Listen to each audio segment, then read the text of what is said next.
लातूर शहर महानगरपालिका निवडणुकीमध्ये लातूरकरांनी जे घवघवीत यश काँग्रेस वंचित बहुजन आघाडीला दिलं याबद्दल मी त्यांचा शतशः आभारी आहे, ऋणी आहे। याबद्दल शब्दामध्ये मी प्रकट होऊ शकत नाही। असा ऐतिहासिक कौल हा लातूरकरांनी काँग्रेस वंचित बहुजन आघाडीला दिलेला आहे। काय बलस्थाने राहिली सर काँग्रेस वंचित बहुजन आघाडीची एक नवा विचार जो लोकांपुढे आपण घेऊन गेलो। आदरणीय विलासराव देशमुख साहेबांची प्रेरणा, आदरणीय शिवराज पाटील साहेबांची शिदोरी, आदरणीय शिवाजीराव पाटील निलंगेकर साहेबांचं कार्य, मला असं वाटतं की लातूरच्या काँग्रेसच्या राजकारणाची जी परंपरा आहे त्या परंपरेला सुद्धा लातूरकरांनी साथ दिलेली आहे। कुठले मुद्दे प्रभावी ठरले असं वाटतं तुम्हाला या निवडणुकीमध्ये? भारतीय जनता पक्षाचा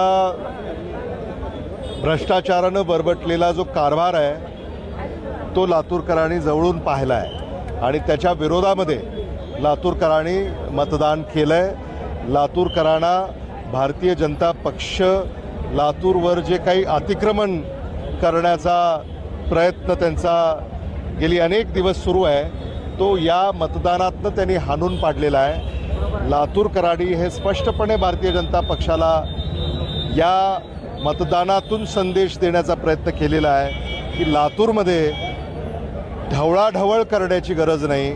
लातूरचा विकास करायला किंवा लातूरचं नेतृत्व निवडायला लातूरकर सक्षम आहेत।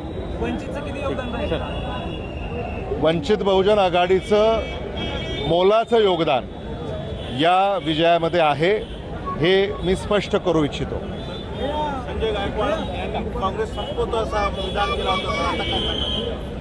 संजय गायकवाड रवींद्र चव्हाण